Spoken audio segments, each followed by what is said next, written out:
Welcome to Fine Tuning with Drew Taylor, your one-stop shop when it comes to animation news and commentary. I'm Drew's co-host, entertainment writer Jim Hill, and here are recording this show on Friday, October 15th, 2021.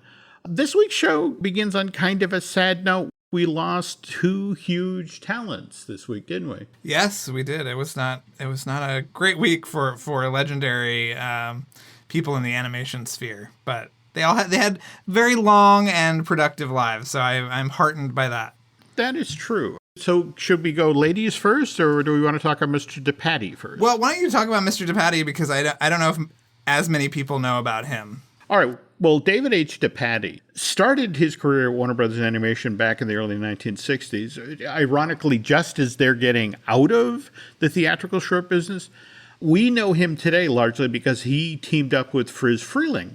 He was one of the very first animators to work with Walt. He actually worked on the Alice comedies as well as the Oswald shorts. Friz eventually decamped from Disney and wound up at Termite Terrace, where he helped the talented animators at Warner's launch the Looney Tunes series.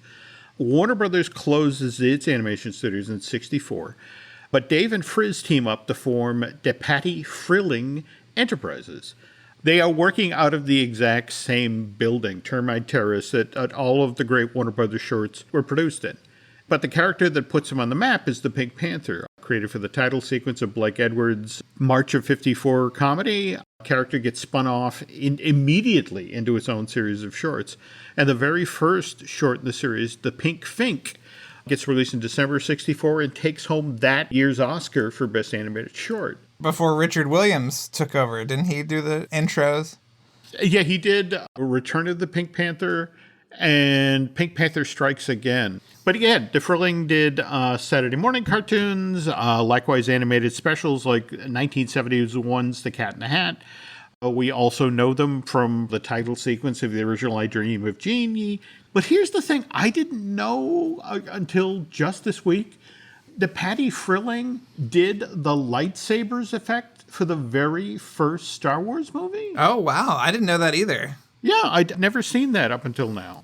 Anyway, DePatie Freleng gets bought by Marvel Studios in 1980, which then renames this animation studio Marvel Animation. So, Drew, that makes DePatie Freleng Disney property now, right? I guess so. It's hard to figure out who owns what these days, especially in historical context. Okay, so that's Mr. DePatie, but we also lost a genuine Disney legend this week. Yeah. Do you want to talk about Ruthie? Or? Sure. Well, I mean, I'm sure everybody saw Bob Iger tweeted out about her, which I thought was really crazy. She died at the age of 111, which is how I think you and I will be that age when we finish this show, Jim. So she was born in Portland, Maine back in July of 1910 and was recruited by Walt Disney himself to come be an inker at the animation studio. Ruthie spent almost 40 years working at Disney, quickly rising through the ranks to become an animation checker and later a camera technician. And she eventually became the supervisor of feature animation scene planning department. And yeah, she's worked on every Disney feature film, from Snow White to The Rescuers when she retired in 1975. That's amazing. And she was lauded for being a female pioneer in the film industry and was officially named a Disney legend back in 2000. Pretty amazing, don't you think? What I love about Ruthie, though, is that she kept current. In fact, she eventually ends up at the Motion Picture and Television Fund Country Home.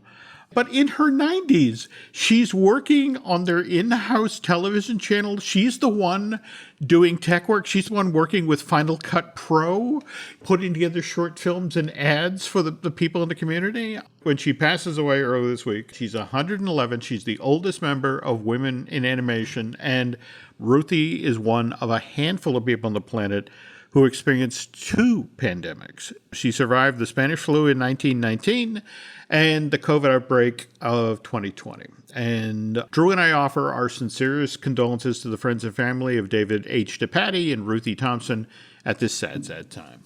Turning to a happier topic, earlier this week, you got to talk with friend of the show, Josh Gad, and you got to talk about his next project for Disney Plus.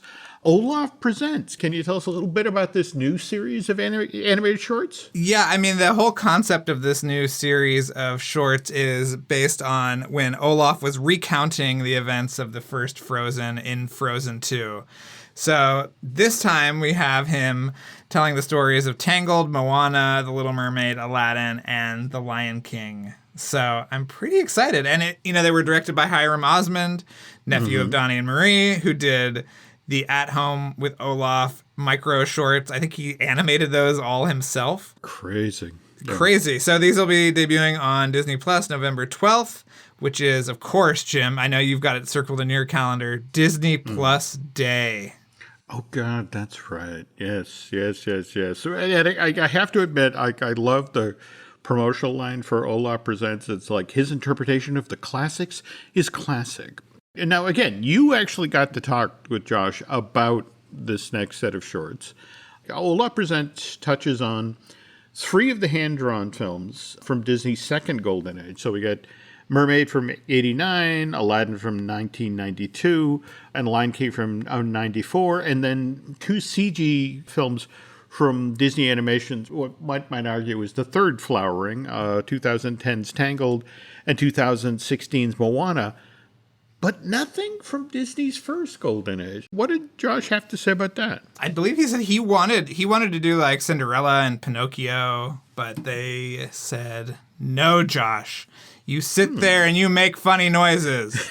But he said, there's a possibility that he could be back for further short films. So I think we just have to cross our fingers and hope that not only are these shorts widely embraced, but that Josh and Hiram and the rest of the creative team get another crack, because I know you and I would love to hear Olaf try to explain Saludos Amigos, Jim. That would be very funny to me. So we will have to wait for that, though. Okay. I can get behind that. If there's a second season of Olaf Presents, we'll share that news as soon as we hear it. And speaking of news, the news portion of today's Fine Tuning is brought to you by Storybook Destinations, trusted travel partner of the Jim Hill Media Podcast Network. For a worry-free travel experience, please book online at StorybookDestinations.com. By the way, no disrespect intended by saying if there'll be another season of Olaf Presents. But, to be honest, it's always kind of a crapshoot when it comes to these streaming services. I mean, I'm still waiting to see if we get a season 2 of The Magic of Disney's Animal Kingdom, which was narrated by Josh. Likewise, A Dog's Life with Bill Farmer. I really enjoyed both of these series. I'd love to see them get a season 2. Speaking of Bill Farmer, are you familiar with Streamly, Drew? No. What is Streamly?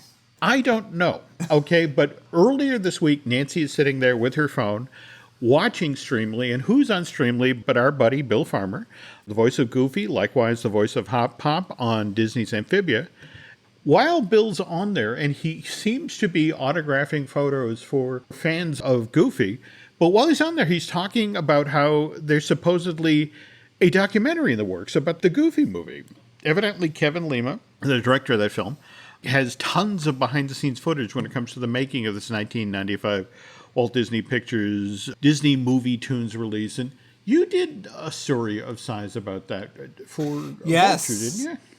Vanity Fair. But yes, Vanity Fair. Yeah. I encourage everybody to look that up. We did. I talked to Kevin Lima. I talked to Bill, and I talked to Don, obviously. And that's a really interesting look at just how sort of under the radar a Goofy movie was, and how it's become such a cult sensation in the years since. Bill was actually talking about that, mentioning how it started out as a sort of a plain Jane goof troop movie, but over 2 years, and did this bear out in your research, 40 different recording sessions? Oh, wow. He talked about how over those 2 years, it became the sort of father-son buddy movie that we all know and love today. By the way, he pointed out that the difference between, say, the Goofy movie and the Extremely Goofy movie, that direct-to-video release from February of 2000, first film, 2 years, 40 sessions. Second film, only 4 recording sessions, and then boom, out the door it goes. Bill does mention as part of the Streamly session that Kevin's A Goofy Movie documentary is still a year or so away, so got to wonder if maybe this will turn up on Disney Plus as well. Maybe he'll make a Monkeys of Mumbai documentary after that. I would love that. And by the way, Bill also said that his favorite line out of a Goofy movie is, how many cups of sugar does it take to get to the moon? Bill is also very, very excited about the third season of Disney's Amphibia, which got underway on the Disney Channel back on October 2nd. Says there's lots of great moments, touching scenes coming up in this season of that animated series. And speaking of animated series, did you see the trailer that dropped today for DreamWorks Animation's latest sort of spinoff of the How to Train Your Dragons film franchise, the Dragons, the Nine Realms? I got the press release. I didn't get a chance to watch the trailer. I'm glad that there are still dragons adventures out there in the world, but I have not gotten a chance to check this one out yet. What did you think? I'm kind of just intrigued by the premise. Do you want to read the log line on this thing? Which this one is set in a different time, isn't it? Yes, it is actually set 1,300 years after the time of Hiccup and Toothless. And it starts off in the modern world, where dragons are now just a legend. When a geological anomaly opens up an immense, miles-deep fissure in the Earth's surface, scientists from all over the world gather at a new research facility to study the mysterious phenomenon. Soon a group of misfit kids, brought to the site by their parents, uncover the truth about dragons and where they've been hiding, a secret they must keep to themselves to protect what they've discovered. That is much crazier than I was expecting, Jim. I gotta say that. Same thing here. And again, we've talked about Adventure Time on the show previously, because of your association with Pendleton Ward. But what's kind of interesting about Dragons, the Nine Realms is fans of Adventure Time will probably want to check out this show when it premieres on Hulu and Peacock. In fact, we have a date on that, December 23rd. Is that right? Yes, Jim. You'll be in your footy pajamas, I think, around then, and just curled up watching Dragons of Nine Realms. You laugh. I came within inches. I just. You ever seen? They have that A Christmas Story, the horrifying pink bunny outfit. Yes, they make that in adult sizes now, and I recently came across one, and it came very close to becoming a Pepto-Bismol nightmare. Anyway, back to Adventure Time. Jeremy Shada, I believe I'm saying the name right. He voiced Finn on Pendleton Ward's animated series, but he's voicing one of the leads on this How to Train Your Dragon spinoff. Speaking of television, did you catch the show on ABC earlier this week, the special they did about a night at the Academy of Motion Picture Museum? No, I actually want to go to the museum for myself at some point, and I feel like I'm just living through people's Instagrams and won't have anything to actually marvel at when I get to the museum. But please let us go through and ruin several other things that are at the museum, Jim. There is clearly a lot to see. Today, we're just going to touch on what they showed for the animation galleries. And everybody in town wants to be represented. So, for example, there's this gallery where they have maquettes, and they showed Shrek and Fiona and Anna, Elsa, and Olaf from Frozen. Did you notice the Shrek was the Chris Farley version of Shrek? I was wondering about that. In fact, the Fiona's fairly early as well. I think so, yeah. Yeah, and they have a Bugs Bunny maquette from the 40s. In fact, I'm fairly certain this is the Bob Clampett era of Bugs. A bunch of Jack Skellington heads, and Toy Story was represented, but it was represented by a maquette for Lunar Larry and Woody as a ventriloquist dummy. Oh, good. So if you need a one-stop shop for nightmares, go to the animation section. I think you and I talked previously about how we missed the zoetrope from California Adventure's Magic of Disney Animation. That just disappeared one day. Yeah. And, well, now here it is. It's on display at the Museum of the Motion Picture. I think the first time I saw it, do you remember when it was at the MoMA in New York as part of the Pixar exhibit there? That's right. I still have my little catalog from that exhibit. That was great. That was a great exhibit. I just wanted to bring up that here they have Danny Glover narrating the animation portion of the show. And so the camera now shows Danny standing in front of Frank Thomas's desk. And Danny makes a point of going, well, this is on loan from Pete Docter. Pete Docter himself helped select the images that we used to talk about the history of Toy Story. And it's that John Lasseter thing all over again. Remember how you'd go to a Disney event and you'd watch somebody on stage sort of turn themselves into a pretzel to work in a reference to John Lasseter? Yeah. Well, did you see that Pete was at the Walt Disney World 50th anniversary? Was he really? For some reason. Yeah. Okay. Yeah. It just gets kind of obnoxious after a while when you're the new boss and the people who work below you want to credit the new boss, and so that they will shoehorn a reference into, wow, this cheese sandwich is amazing. And you know who likes cheese? Pete Docter. Pete Docter picked out this cheese himself. There we go. Though I do want to point out that the animation exhibit at the Museum of the Motion Picture does make an effort to show that animation did in fact start at Disney. In fact, they make a point of playing up Winsor McKay and Gertie the Dinosaur film. Likewise, Lottie Reniger, who worked mostly in silhouette animation. I think that hers is the first ever feature-length animated film, The Adventures of Prince Ahmed, which got released in 1926, whereas Snow White and the Seven Dwarfs, which a lot of people think of as the first full-length animated film, that was until 1937. Somewhat more controversial, though, is they spent a lot of time in the animation exhibit sort of leaning into exploring the less savory aspects of animation history. For example, Pepe Le Pew and all of the various animated men who chase after Betty Boop are cited for sexual violence or unwanted affection played for comedy. There's also a lot of talk about racist caricatures are used in cartoons of the 20s, 30s, 40s, and the like. But we are putting this stuff in the front window with the hope that we will learn from the past and leave that kind of history behind us. So when do you see yourself getting over there? Well, before the Miyazaki exhibit leaves, obviously. Yeah. There we go. The museum officially opened on September 30th. The Miyazaki exhibit, which is the first of its kind in North America, that runs through June 5th, 2022. They've tried to make it both kid and adult friendly. There's a thing that Miyazaki likes to do in his film, to create these deliberately quiet moments. You as the audience are supposed to be able to feel the emotions that the characters on screen are having, but you do that through these quiet moments. They've created this spot in the museum where you supposedly can do that.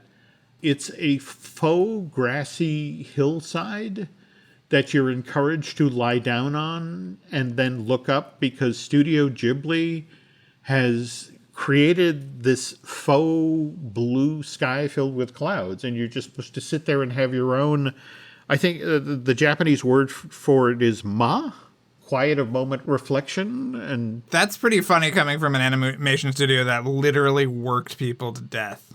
I think that is hilarious. But I appreciate the sentiment. I love Studio Ghibli movies, of course, but that makes me laugh, Jim. Okay. Well, speaking of the Studio Ghibli films, all 11 of them are currently streaming over at HBO Max. Netflix, though, has a lot of great animation coming up. And in fact, on the second half of today's show, we're going to talk in depth about some of this streaming service's upcoming animated projects. The family that vacations together stays together. At least, that was the plan. Except now, the dastardly desk clerk is saying he can't confirm your connecting rooms. Wait, what? That's right, ma'am. You have rooms 201 and 709. No, we cannot be 5 floors away from our kids. The doors have double locks. They'll be fine. When you want connecting rooms confirmed before you arrive, it matters where you stay. Welcome to Hilton. I see your connecting rooms are already confirmed. Hilton, for this day. What I bought? A new Blink Mini 2K Plus smart security camera. What I got? 2K clarity sharp enough to see every detail of home when I'm away. Plus audio like I'm in the room, not with my bestie traveling to another city. Plus easy plug-in setup to install faster than skipping through podcast ads. But you'd never skip ads, right? Plus, I got all of this for just $49.99. Blink Mini 2K Plus. Mini camera, max performance. Shop now at amazon.com/blink. Running a business comes with a lot of what-ifs. But luckily, there's a simple answer to them. Shopify. It's the commerce platform behind millions of businesses, including Thrive Cosmetics and Momofuku, and it'll help you with everything you need. From website design and marketing to boosting sales and expanding operations, Shopify can get the job done and make your dream a reality. Turn those what-ifs into... Sign up for your $1 per month trial at shopify.com/special offer. And we're back. And Drew, you spent a good chunk of this past weekend paying attention to what went on at DC Fandom, right? Oh yeah, I did. It was sort of a non-event, but I thought that Batman trailer was very cool, and we got some new information about the new Bruce Timm animated series called Batman Caped Crusader, which he described as being more Batman the Animated Series than Batman the Animated Series, which I think is something that you and I are very excited about, given our love of that seminal 1990s animated series. I'm intrigued by the more Batman than Batman the Animated Series. That's a ridiculously high bar. Yeah, he says they're going more authentically 40s, kind of in hats and blimps and all this stuff, and but that the casting is going to be more inclusive and more 2021, which I think is just the perfect way to do it. So I just cannot wait to see what they cook up between him, J.J. Abrams, and Matt Reeves, hopefully coming in the next year or so. This is a virtual event that started back in June of 2020. It was kind of Warner Brothers and DC's answer to the fact that Comic-Con, the pop culture thing that's held in San Diego because of the pandemic, was canceled last year. And so they did this one, even though we are still getting Comic-Con Special Edition. That's right. And I think there was a Comic-Con virtual edition earlier this year too. I think, yeah, Comic-Con at home. But it's kind of interesting to me the fact that tickets to Comic-Con Special Edition went on sale September 25th. Comic-Con tickets, typically when they go on sale, they sell out like in an hour, right? I mean, or at least the 4-day badges, that sort of thing. And it kind of says a lot to me about this particular version of the event that we are 3 weeks after they've gone on sale and they're still available. Yeah. Well, I think it's going to be an uphill battle because you're talking about the first Thanksgiving some people will be able to spend with their loved ones in 2 years. You're asking them to kind of put that aside to go see people dressed up as Star Trek characters walking around a convention center. It's not the biggest draw, I think, but it's very depressing because, so many of those businesses and restaurants and bars and hotels depend on that draw. So I don't know. Yeah, I will not be there, but I understand the need and desire to want to go and participate. But yeah, it's weird that it hasn't sold out yet. Just this past weekend, there was New York Comic Con. One of the big reveals at that event was I guess they showed the first 2 episodes of Star Trek Prodigy. Yeah, we got to get people from Prodigy on the show. I agree. And speaking of getting people on, folks, all right, I'm sorry. While Drew spent Saturday paying attention to how long were you on Fandom? It was 10 to 2, Jim. It was a lovely way to spend my Saturday on Skype or on Slack. Yeah, but go ahead.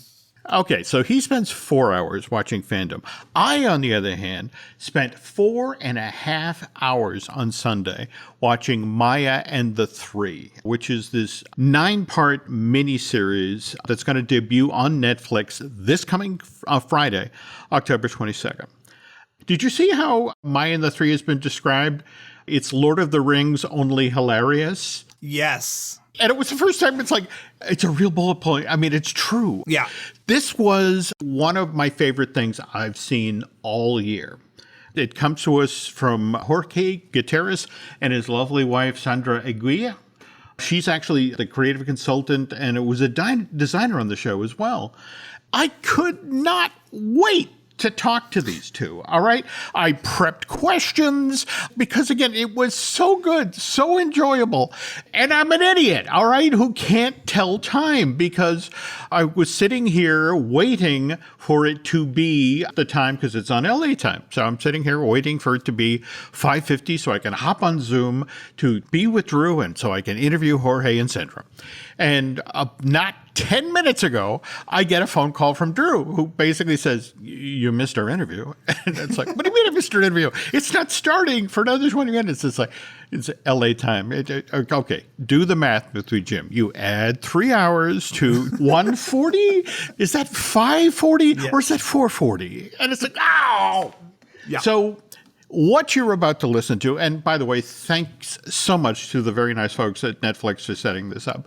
But this is Drew. He's vamping because he's waiting for me to show up. Yes, I did. I let the record state, Your Honor, that I did send a text at 1:52, 2 minutes after the interview started, saying, "Are you signing on?" So had Jim, I'm gonna have to buy you an Apple Watch, Jim, so these will pop up, it'll vibrate on your wrist. But see, this is the thing. I do the thing where I put the phone in the other room because I have a sound engineer, a certain Aaron Adams, who keeps telling me to put the phone in other rooms because it will turn up and make noise, and I did that. Well, let me also state, Jim, not that you are an elderly man or anything, but you do have health problems from time to time, and I was more concerned that you had fallen in a ditch or something.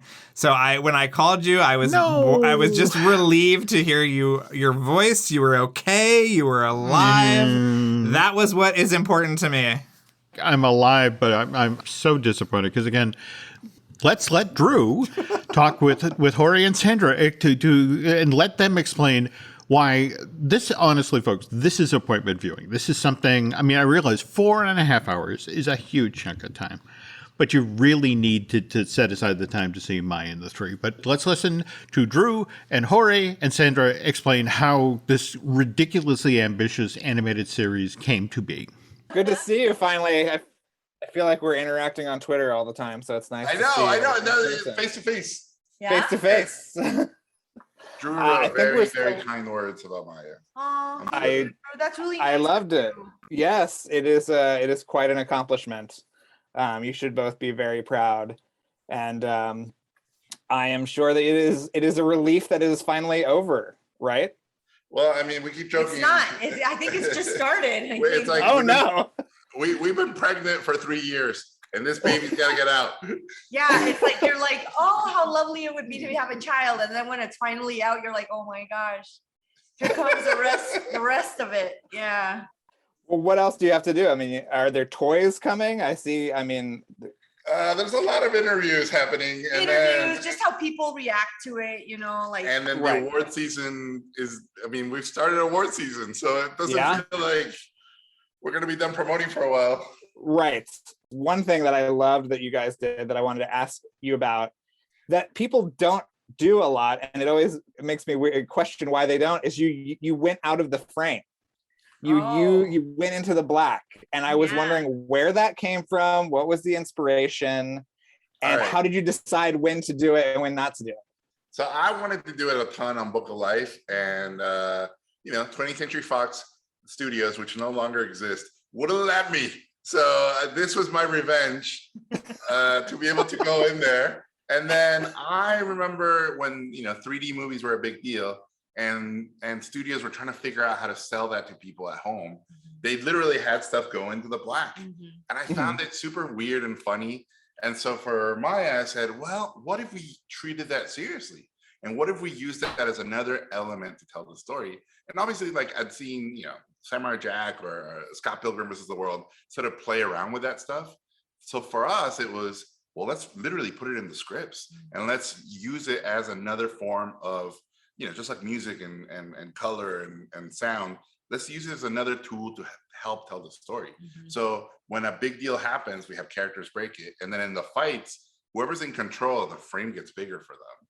And at the end, Maya does her final thing. Literally, the frame opens for her. She's bigger than the film. Yeah, it's really amazing, and it kind of pulls you in a really fun way. Oh, glad. And it's surprising. Yeah, and it's surprising Fox didn't let you do it, because I feel like Book of Life is the biggest example of that too. Not Book of Life, sorry, Life of Pi, where Life of Pi did it. Yeah, the fish are coming out, and does, I think he does 6 different aspect ratios or something like. And by the way, I argued that, and they said Book of Life is for little kids, and they're going to get confused. That's the argument they gave me. Well, can you talk about what it was like working with Netflix? I mean, you're obviously both part of this amazing kind of stable of creators there that are doing things in animation. Oh my What God. was that like? It's been remarkable, and honestly, at least in my 21 years of career, I've never been trusted like this. Yeah. And it's a double-edged sword, which I love, which is, hey, if you do something terrible, it's your fault. We trust you. And if you do something awesome, hey, you did it. So I will take that over the other one, which is we control everything. And if it's great, it's because of us. And if it's a mess, it's kind of because of you. Like, that's basically the other world where I came from. So this has been very, very different. I'd also like to add that it's like, I've said it before, but it's like a golden ticket that we got where Jorge was like asked to go ahead and pitch something, whatever came out of his head. I think that's not very common because it could scare a lot of people, you know, like if you just blurt out where you have an idea, and blurt out he did, you know, like he came up with this like epic crazy idea, and he pitched it out to them, and you know, Netflix was open-minded enough and gracious enough to say, sure. And by the way, give it a shot. For anybody who's seen it, I pitched the ending. That's basically how I pitch stuff. I go, this is how it is. And the ending to Maya is not a traditional ending, right? There's no season 2 coming. So most people freak out. They're like, what? What if it's a huge hit? What if we want to make more? It's like, no. This is contained. This is like Seven Samurai. There's no Seven Samurai 2. Like, this is just one. Right. Maya and the 4 is not coming. We should warn people of that. Yes. Yes. And the 4. Well, I've heard other creators, and you know, I've spoken to so many people that are working on animated things at Netflix, that there does seem to be some camaraderie and some back and forth between creators. So I was wondering, did you guys show this to other people working at the studio? Was there any feedback that you remember from any of these screenings? What was that process like? So early on, I was part of basically one of the early generations. So I got to show, the first version of this to Elizabeth Ito from City of Ghosts, to Megan Dong from Centaur World, Kirk McCracken from Kid Cosmic, Chris Williams from The Sea Beast, and it was kind of crazy. It was a crazy time because we were all basically given carte blanche to make our dream projects. So you don't want to derail anybody, and you want to be incredibly supportive. Yeah. So I don't think any of us gave anybody. I think everybody was scratching everybody's back, you know, like I'll scratch yours. I think most of our interactions were like, I can't believe they're letting us do this. I can't believe they're letting us do this. So it was definitely a magical time. And then Henry Selick was, who's basically one of my giant living heroes. So being able to like have lunch with them and show them stuff, that was insane. I don't know if that world will ever happen again because it was a magical time. Yeah. But man, I feel so lucky I got to be a part of it. Mm-hmm. Well, somebody else that's working on a Netflix animated movie is your old buddy Guillermo. And I was wondering if he saw early cuts or offered any suggestions or anything like that. Obviously, he was a huge cheerleader for Book of Life. So I was wondering, did that continue?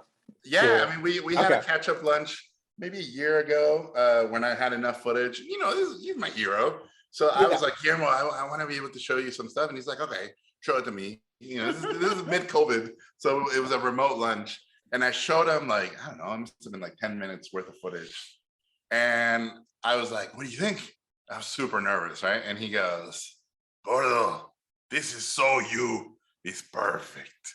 And that was it. I was like, we're on the right path, everybody. Well, I could say, like knowing him, that was probably true because he's very blunt. He has absolutely no filter, especially with me. Especially with Jorge. Like if he doesn't like it, he'll just blurt it out. Yeah, he'll go like, Gordo, why you poop in my face with this stuff? Well, I was wondering, so it's not real. It's a movie, I guess, broken up into 9 parts, is what you say, right? Yeah. Okay.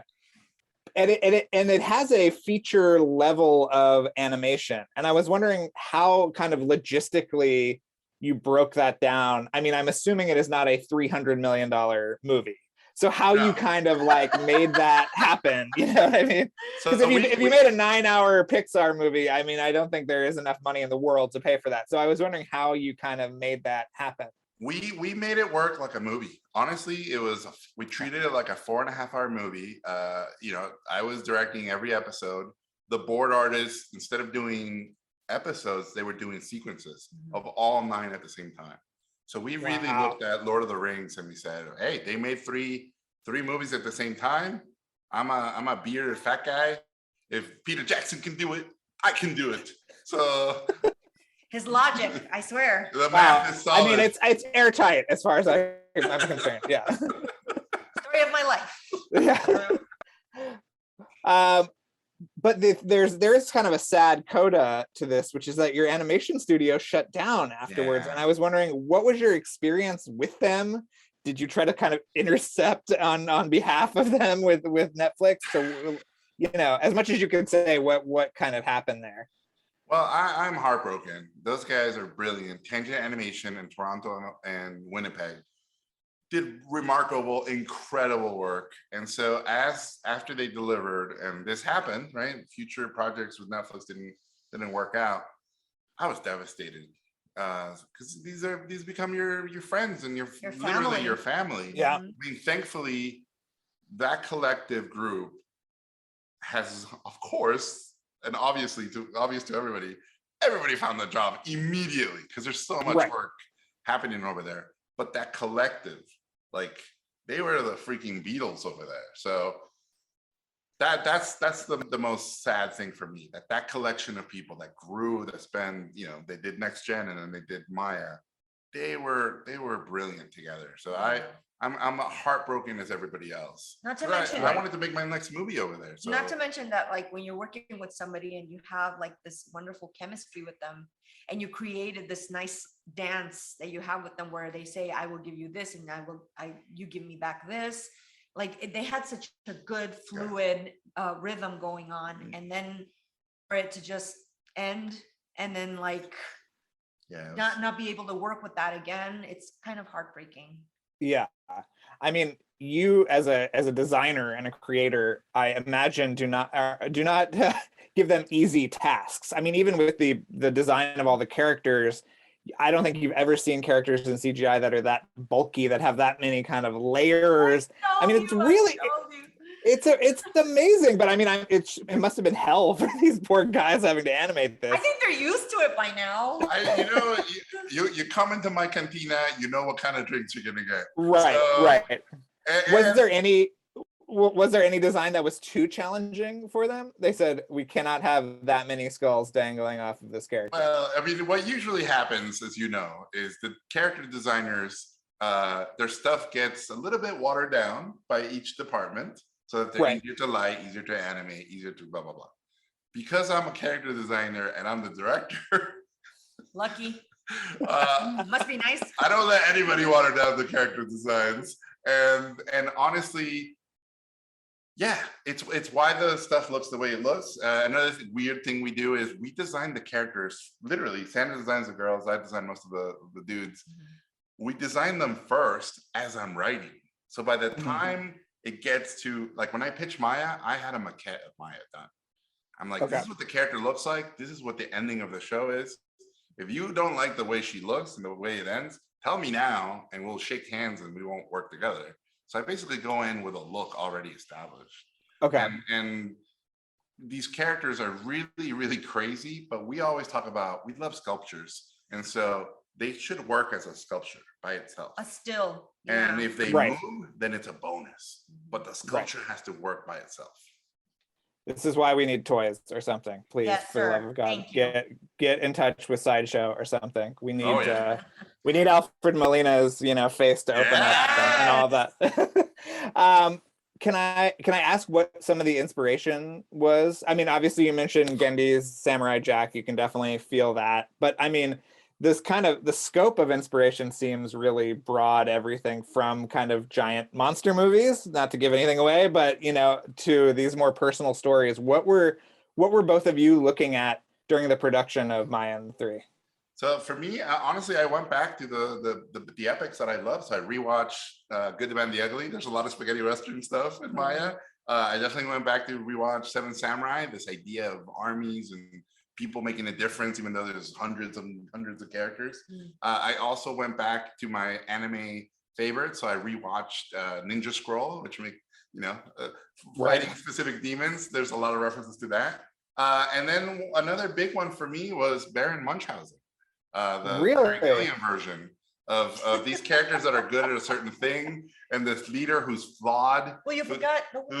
And and then obviously we went back and rewatched Wizard of Oz because Maya is Dorothy, and then the three are basically the Tin Man, this character on the line.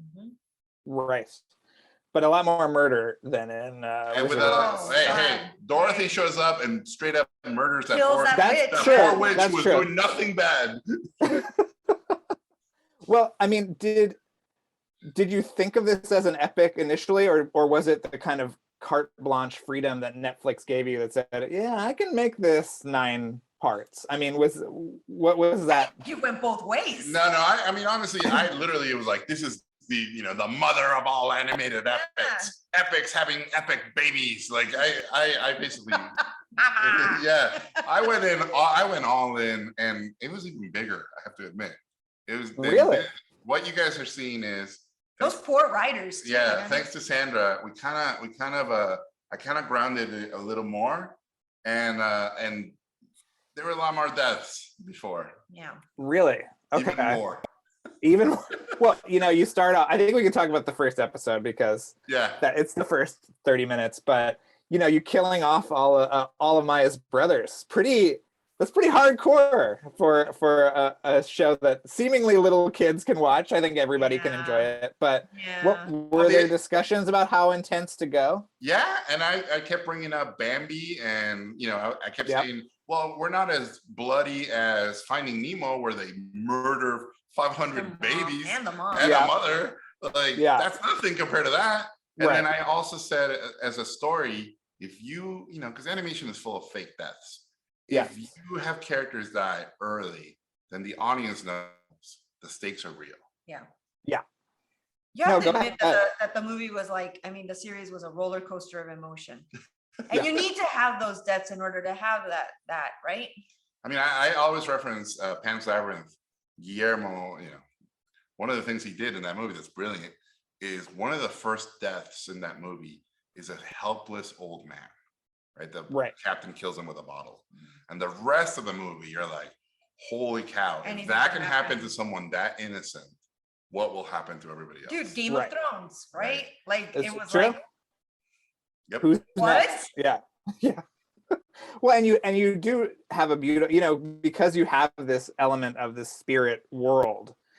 Just because the characters are gone does not mean they're totally gone, and you make that so clear in a way that they're still sort of around, but nobody's coming back from one of these battles, right?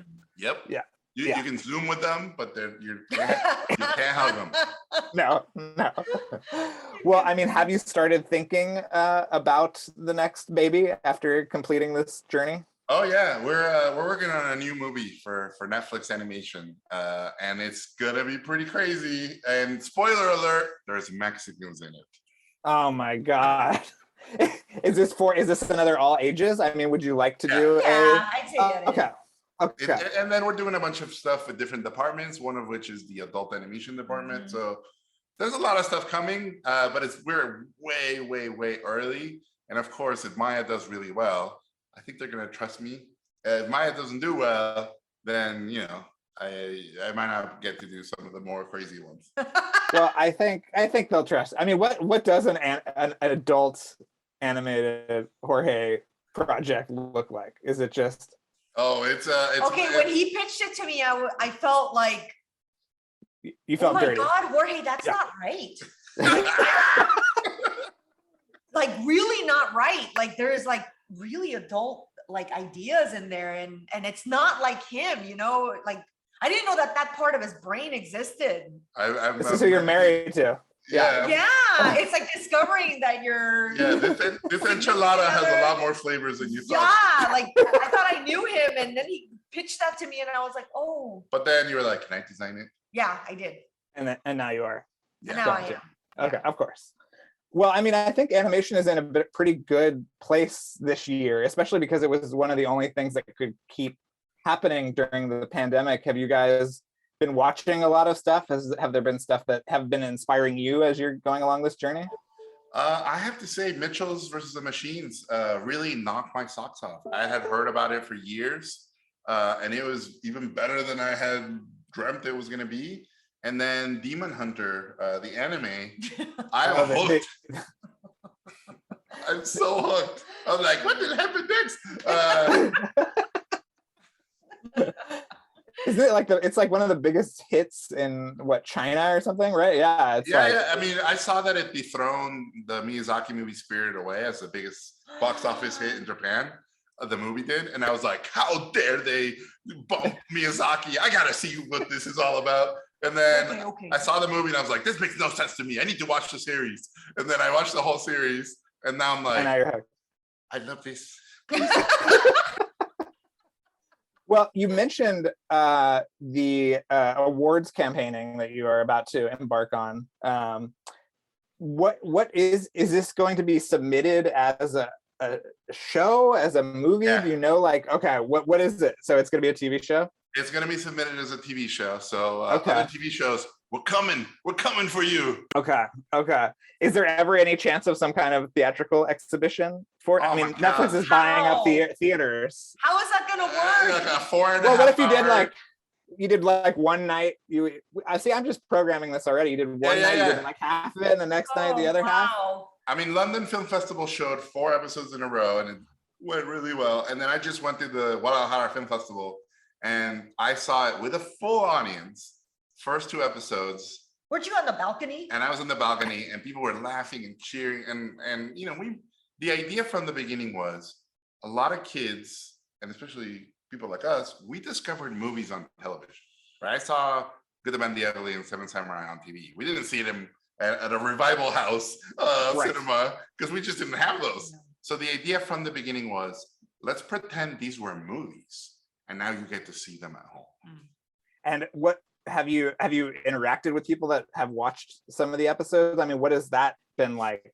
I mean, if you both gave up 3 years of your life, right? Yeah, they survived. They were actually like, a lot of them had under eye circles. Yeah, a lot of them had puffy eyes. They binged it. Because they binged it. And then obviously, like, some people are angry. They're like, I want more. I'm like, no, that's just it. No, you have to make more. And it's like, sorry, the restaurant's closed. Right. It was a pop-up. But you could do something else in this world, perhaps, right? I mean, I just read there's Gladiator 2 coming, so I'm like, shut the door. Oh my God. So anything is possible, Drew. Okay. Yeah, I mean, I saw somebody on Twitter, somebody that I follow has already watched it twice. So I mean, that's pretty hardcore. Oh my God. What aspect of this, I mean, besides the fact that, you know, this is a very Mexican story that I feel like a lot of people will see themselves in that aren't represented a lot. What is your favorite aspect of Maya and the Three, or the thing that you're most excited about people sort of getting out of this? I'd say just that it's like a cornucopia of a lot of detail, and that they're going to be able to go back, like that person you just mentioned, and like every time they go back from, is that you, Drew? Did you watch it? It's not me. I've only done it once. So far. My name is Druella. I would tell you. I don't know, but that they're going to be able to go back. It's like a little present that keeps on giving, and every episode has like details that you didn't see the first time. So like, the more you watch it, the more you get from it. My dream is, I saw Seven Samurai in Mexico City. My dad put it on for me. I watched this thing Japanese with Spanish subtitles. And afterwards, I declared to him, Dad, when I grow up, I want to be a samurai. So my dream is that a kid in Japan, 9 years old, watches this and then comes out and declares to his or her parents, when I grow up, I want to be an eagle warrior. And if that happens, satisfied. Like done. You can, but you just kill me and I'll die with a smile. Well, can you give us a little, like a hidden detail that people should be on the lookout for? Maybe in the first couple of episodes, so we don't give anything away. So there's a El Tigre Easter egg on the first episode, and then there's a big Book of Life Easter egg on episode 8. Okay. Now I have to go back and rewatch them all There you again. go, Drew. How many skulls is too many skulls? So the villain has 666, and I honestly think he could have used a little bit more. And there is not enough skulls in the world. It is an itch that will never be scratched. What is it about skulls that is so appealing to you? No, I don't know. I'll tell you. So there's a saying I love that every Mexican has death in their ear, whispering, live. So I like skulls everywhere, basically, to remind everybody, this is going to end, guys. You got to make it count. What about aesthetics? Yeah, it's just something iconic about it. Yeah, I mean, there's a great line about, life being short, and that's what makes it special. Yeah. And I feel like that is something that, and that life. Go ahead.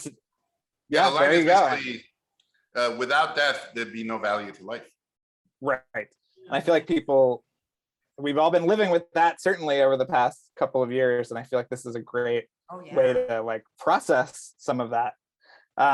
So you said that you wanted to make it even bigger. Can you give me some of these deleted episodes or ideas that just couldn't fit? So wow, that is a lot of head shaking.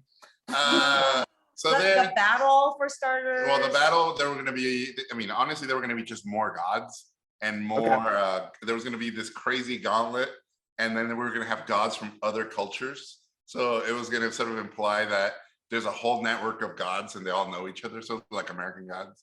And then at some point we had this ridiculous, like Mexico was a giant robot in itself. Like it was. That's me saying no. I was like, no. Yeah. You stop there. So that's what she was like, put the tequila down and let's make something that we can actually make. Yeah, that's him getting a little too carried away. I just thank God, seriously, when he gave me the scripts to read, there were so many names in it and there were so many people and there were so many characters. I'm so happy that the characters are so identifiable in the series. Yeah. Because if it wasn't for the look of and the visuals of them, I would not be able to identify them because they're just.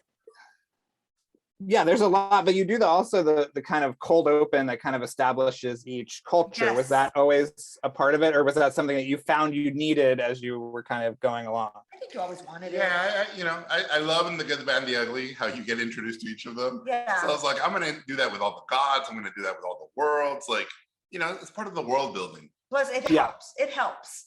Yeah, it almost reminded me. I'm sure you've seen and loved the William Friedkin movie Sorcerer. Oh yeah.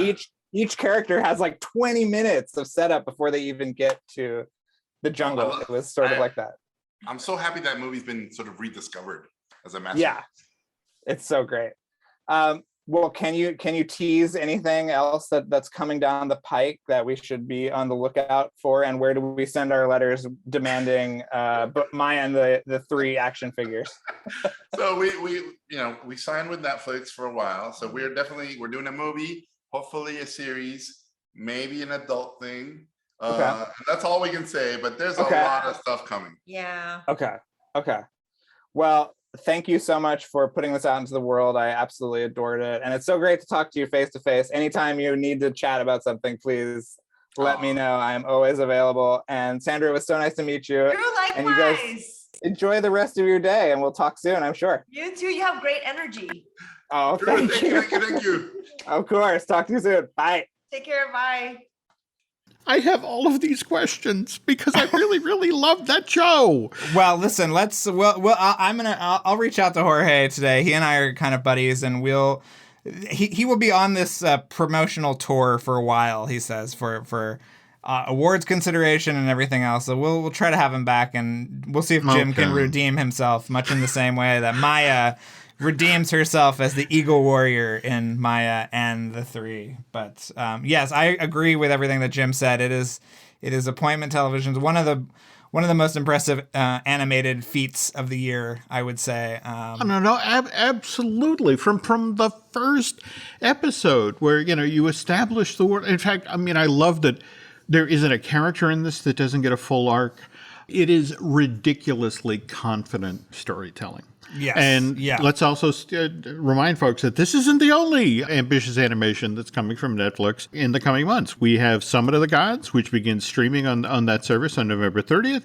Likewise, we have Aardman's Sure to Be Charming holiday special, Robin, which drops on Netflix on November 27th. Keep an ear out for future episodes of Fine Tuning where we may bring on the filmmakers associated with Summit of the Gods and Robin, and I will go out and maybe get Jim myself... will show up. Yes. That's right. I'm going to go out and get myself a watch.